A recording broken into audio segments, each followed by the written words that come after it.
Chapter 16. A Learned Italian. Seizing in his arms the friend so long and ardently desired, Dante almost carried him towards the window in order to obtain a better view of his features by the aid of the imperfect light that struggled through the grating. He was a man of small stature, with hair blanched rather by suffering and sorrow than by age. He had a deep-set, penetrating eye almost buried beneath a thick grey eyebrow, and a long and still black beard reaching down to his breast. His thin face, deeply furrowed by care, and the bold outline of his strongly marked features betokened a man more accustomed to exercise his mental faculties than his physical strength. Large drops of perspiration were now standing on his brow, while the garments that hung about him were so ragged that one could only guess at the pattern upon which they had originally been fashioned. The stranger might have numbered 60 or 65 years, but a certain briskness and appearance of vigour in his movements made it probable that he was aged more from captivity than the course of time. He received the enthusiastic greeting of his young acquaintance with evident pleasure, as though his chilled affections were rekindled and invigorated by his contact with one so warm and ardent. He thanked him with grateful cordiality for his kindly welcome, although he must at that moment have been suffering bitterly to find another dungeon, where he had fondly reckoned on discovering a means of regaining his liberty. "Let us first see," said he, "whether it is possible to remove the traces of my entrance here. Our future tranquillity depends upon our jailers being entirely ignorant of it." Advancing to the opening, he stooped and raised the stone easily, in spite of its weight. Then, fitting it into its place, he said, "You removed this stone very carelessly, but I suppose you had no tools to aid you." "Why?" exclaimed Dante with astonishment. "Do you possess any?" "I made myself some, and with the exception of a file, I have all that are necessary. A chisel, pincers, and a lever." "Oh, how I should like to see those products of your industry and patience." "Well, in the first place, here is my chisel." So saying, he displayed a sharp, strong blade, with a handle made of beechwood. "And with what did you contrive to make that?" inquired Dante. "With one of the clamps of my bedstead, and this very tool has sufficed me to hollow out the road by which I came hither, a distance of about 50 feet. 50 feet, responded Dante, almost terrified. "Do not speak so loud, young man. Don't speak so loud. It frequently occurs in a state prison like this, that persons are stationed outside of the doors of the cells, purposely to overhear the conversation of the prisoners." "But they believe I am shut up alone here." "That makes no difference." "And you say that you dug your way a distance of 50 feet to get here?" "I do. That is about the distance that separates your chamber from mine. Only, unfortunately, I did not curve right, for want of the necessary geometrical instruments to calculate my scale of proportion. Instead of taking an ellipsis of 40 feet, I made it 50. I expected, as I told you, to reach the outer wall, pierce through it, and throw myself into the sea. I have, however, kept along the corridor in which your chamber opens, instead of going beneath it. My labour is all in vain, for I find that the corridor looks into a courtyard filled with soldiers." "That's true," said Dante, "but the corridor you speak of only bounds one side of my cell. There are 3 others. Do you know anything of their situation?" "This one is built against the solid rock, and it would take 10 experienced miners, duly furnished with the requisite tools, as many years to perforate it. This adjoins the lower part of the governor's apartments, and were we to work our way through, we should only get into some lock-up cellars, where we must necessarily be recaptured. The 4th and last side of your cell faces on. Stop a minute. Now, where does it face?" The wall of which he spoke was the one in which was fixed the loophole by which light was admitted to the chamber. This loophole, which gradually diminished in size as it approached the outside to an opening through which a child could not have passed, was, for better security, furnished with 3 iron bars, so as to quiet all apprehensions, even in the mind of the most suspicious jailer, as to the possibility of a prisoner's escape. As the stranger asked the question, he dragged a table beneath the window. "Climb up," said he to Dante. The young man obeyed, mounted on the table, and, divining the wishes of his companion, placed his back securely against the wall and held out both hands. The stranger, whom as yet Dante knew only by the number of his cell, sprang up with an agility by no means to be expected in a person of his years, and, light and steady on his feet as a cat or a lizard, climbed from the table to the outstretched hands of Dante, and from them to his shoulders. Then, bending double, for the ceiling of the dungeon prevented him from holding himself erect, he managed to slip his head between the upper bars of the window, so as to be able to command a perfect view from top to bottom. An instant afterwards he hastily drew back his head, saying, "I thought so," and sliding from the shoulders of Dante, as dexterously as he had descended, he nimbly leapt from the table to the ground. "What was it that you thought?" asked the young man anxiously, in his turn descending from the table. The elder prisoner pondered the matter. "Yes," said he at length, "it is so. This side of your chamber looks out upon a kind of open gallery, where patrols are continually passing, and sentries keep watch day and night." "Are you quite sure of that?" "Certain. I saw the soldier's shape, and the top of his musket. That made me draw my head so quickly, for I was fearful he might also see me." "Well?" inquired Dante. "You perceive, then, the utter impossibility of escaping through your dungeon." "Then," pursued the young man eagerly.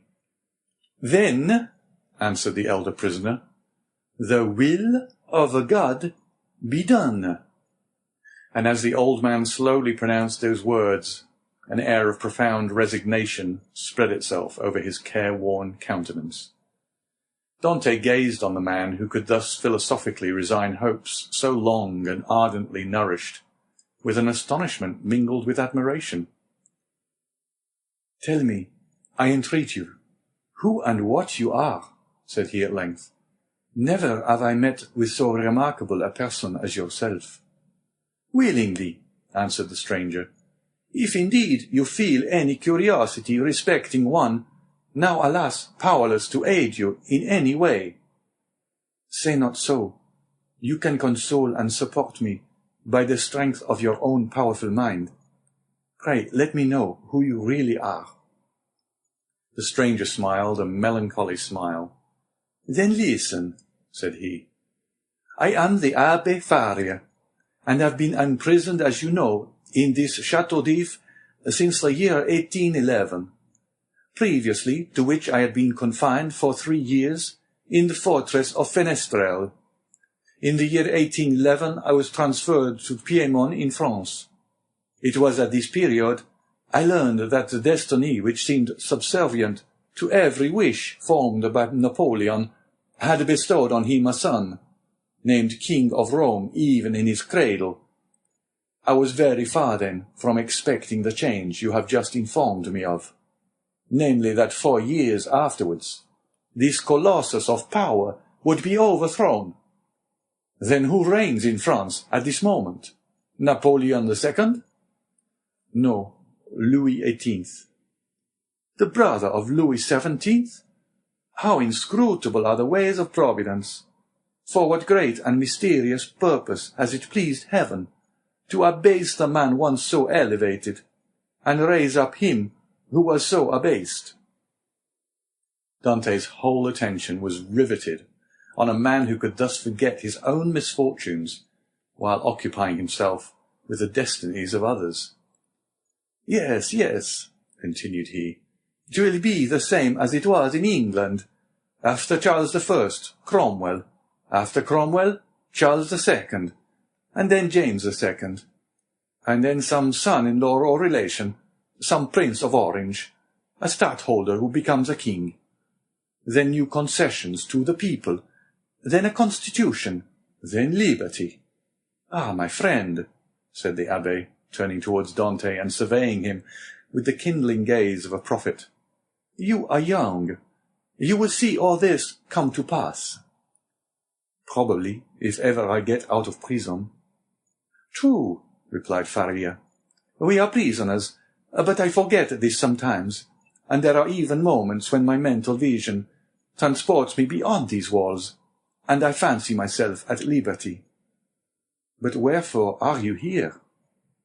Because, in 1807, I dreamed of the very plan Napoleon tried to realize in 1811.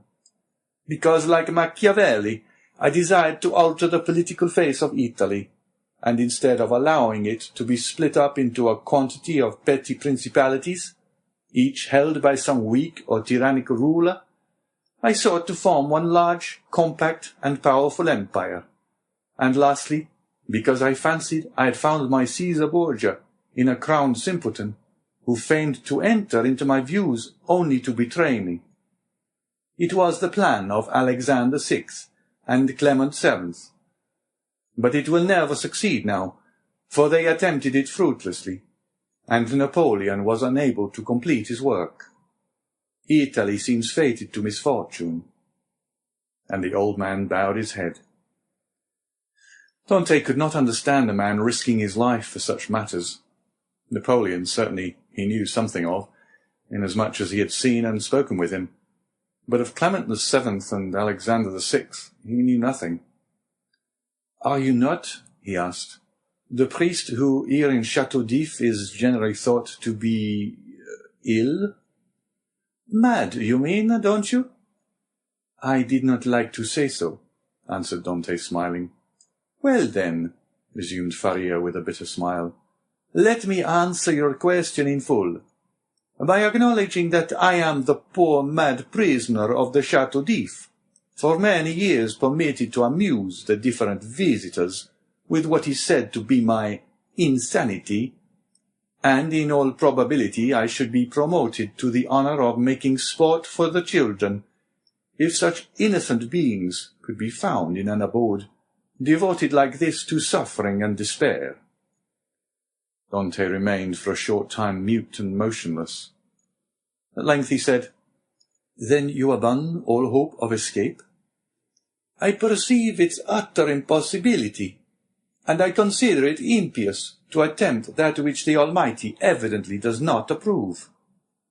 "Nay, but do not be discouraged. Would it not be expecting too much to hope to succeed at your first attempt? Why not try to find an opening in another direction from that which has so unfortunately failed?" "Alas, it shows how little notion you can have of all it has cost me to effect a purpose so unexpectedly frustrated, that you talk of beginning over again. In the first place, I was 4 years making the tools I possess, and have been 2 years scraping and digging out earth hard as granite itself.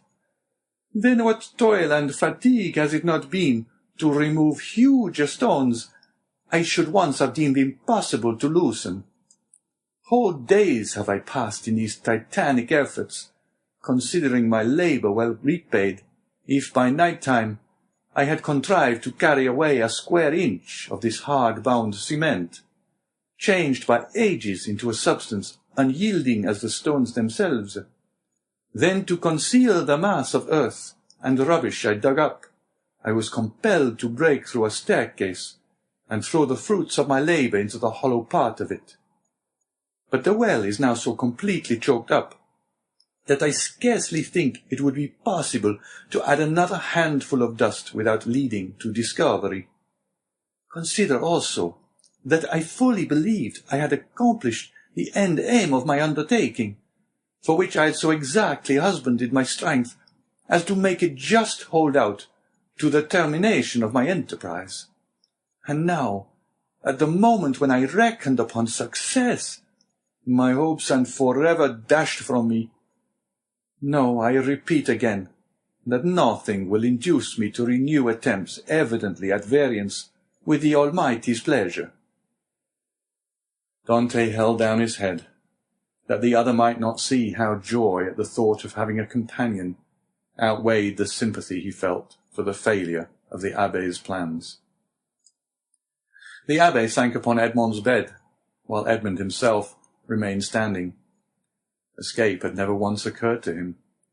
There are indeed some things which appear so impossible that the mind does not dwell on them for an instant.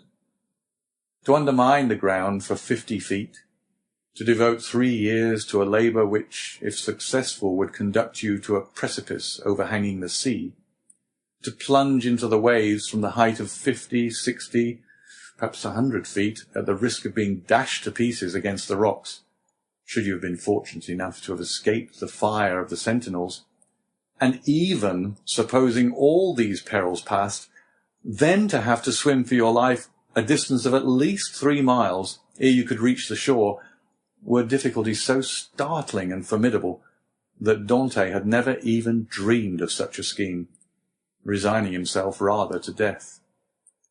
But the sight of an old man clinging to life with so desperate a courage gave a fresh turn to his ideas and inspired him with new courage. Another, older and less strong than he, had attempted what he had not had sufficient resolution to undertake, and had failed only because of an error in calculation. This same person, with almost incredible patience and perseverance, had contrived to provide himself with tools requisite for so unparalleled an attempt. Another had done all this. Why, then, was it impossible to Dante? Faria had dug his way through 50 feet. Dante would dig 100. Faria, at the age of 50, had devoted 3 years to the task. He, who was but half as old, would sacrifice 6.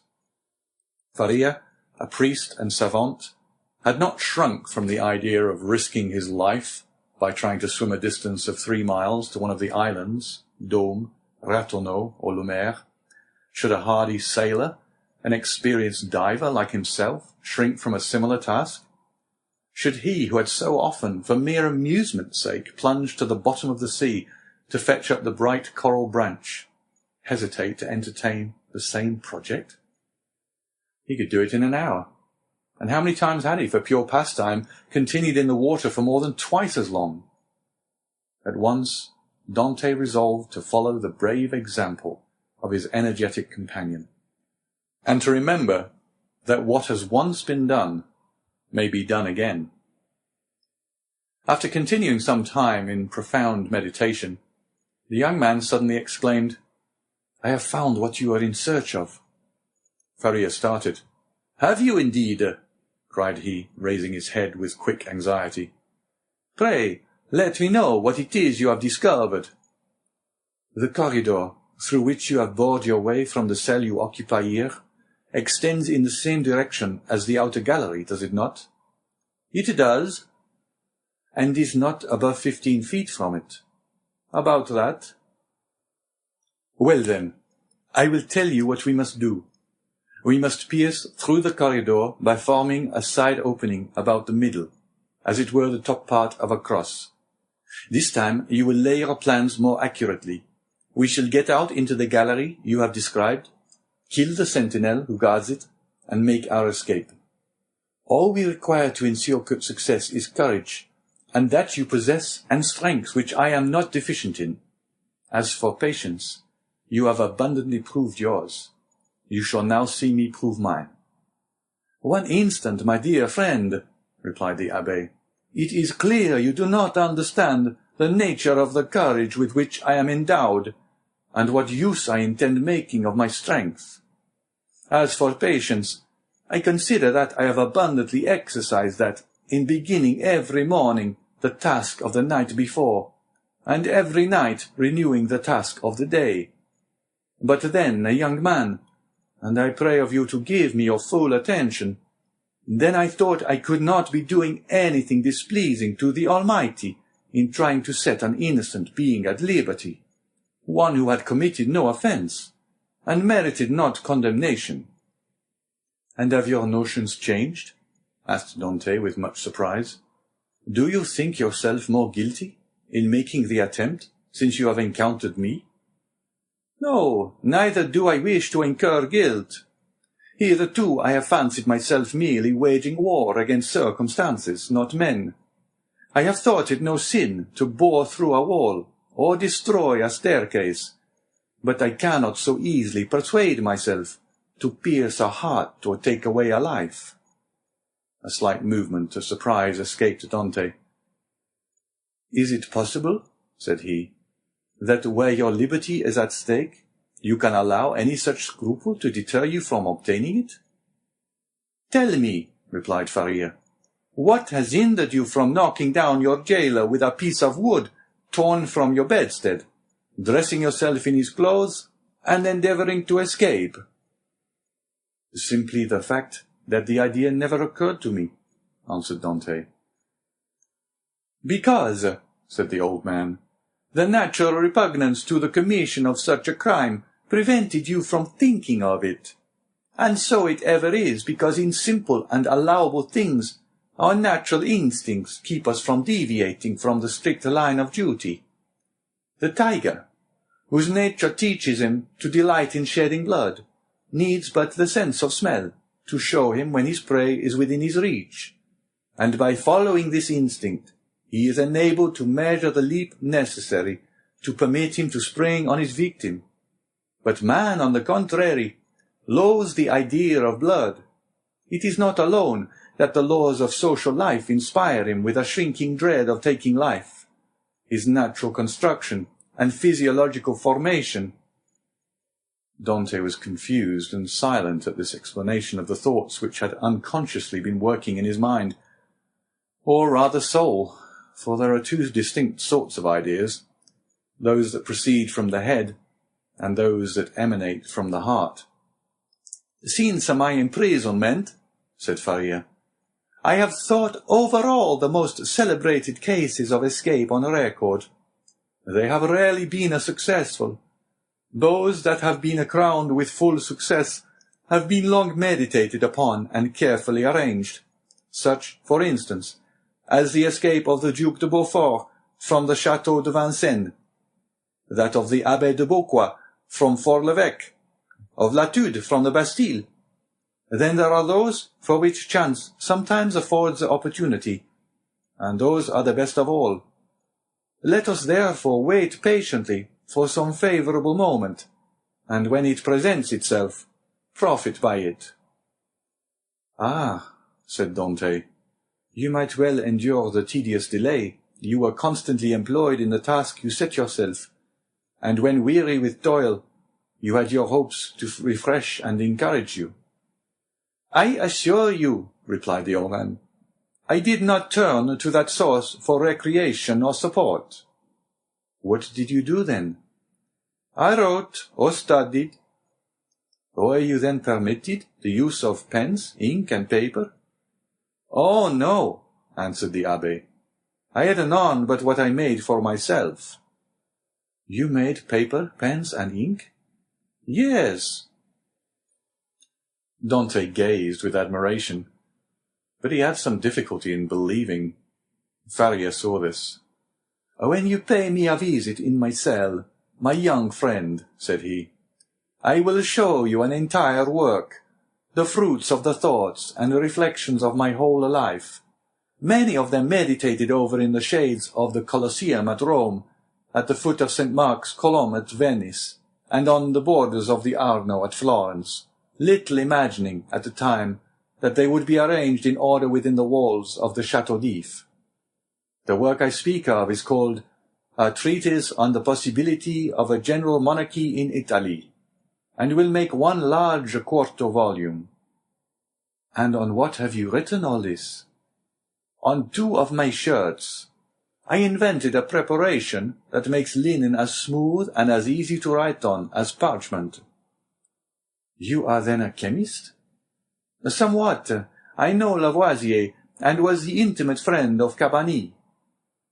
But for such a work you must have needed books. Had you any? I had nearly 5,000 volumes in my library at Rome. But after reading them over many times, I found out that with 150 well-chosen books, a man possesses, if not a complete summary of all human knowledge, at least all that a man need really know. I devoted 3 years of my life to reading and studying these 150 volumes, till I knew them nearly by heart, so that since I have been in prison, a very slight effort of memory has enabled me to recall their contents as readily as though the pages were open before me. I could recite you the whole of Thucydides, Xenophon, Plutarch, Titus, Livius, Tacitus, Strada, Jonandes, Dante, Montaigne, Shakespeare, Spinoza, Machiavelli, and Bossuet. I name only the most important. You are doubtless acquainted with a variety of languages, so as to have been able to read all these. Yes, I speak 5 of the modern tongues, that is to say, German, French, Italian, English, and Spanish. By the aid of ancient Greek, I learned modern Greek. I don't speak it so well as I could wish, but I am still trying to improve myself. Improve yourself, repeated Dante. Why, how can you manage to do so? Why, I made a vocabulary of the words I knew, turned, returned, and arranged them, so as to enable me to express my thoughts through their medium. I know nearly 1,000 words, which is all that is absolutely necessary, although I believe there are nearly 100,000 in the dictionaries. I cannot hope to be very fluent, but I certainly should have no difficulty in explaining my wants and wishes, and that would be quite as much as I should ever require. Stronger grew the wonder of Dante, who almost fancied it had to do with one gifted with supernatural powers. Still hoping to find some imperfection which might bring him down to a level with human beings, he added, "Then, if you were not furnished with pens, how did you manage to write the word you speak of?" "I made some excellent ones, which would be universally preferred to all others if once known. You are aware what huge whitings are served us on maigre days. Well, I selected the cartilages of the heads of these fishes, and you can scarcely imagine the delight with which I welcome the arrival of each Wednesday, Friday, and Saturday, as affording me the means of increasing my stock of pens. For I will freely confess that my historical labours have been my greatest solace and relief. While retracing the past, I forgot the present, and traversing at will the path of history, I cease to remember that I am myself a prisoner." "But the ink," said Dante. "Of what did you make your ink?" "There was formerly a fireplace in my dungeon," replied Faria, "but it was closed up long ere I became an occupant of this prison. Still, it must have been many years in use, for it was thickly covered with a coating of soot. This soot I dissolved in a portion of the wine brought to me every Sunday, and I assure you a better ink cannot be desired. For very important notes, for which closer attention is required, I pricked one of my fingers, and wrote with my own blood." "And when?" asked Dante. "May I see all this?" "Whenever you please," replied the abbé. "Oh, then let it me directly," exclaimed the young man. "Follow me, then," said the abbé, as he re-entered the subterranean passage, in which he soon disappeared, followed by Dante. End of chapter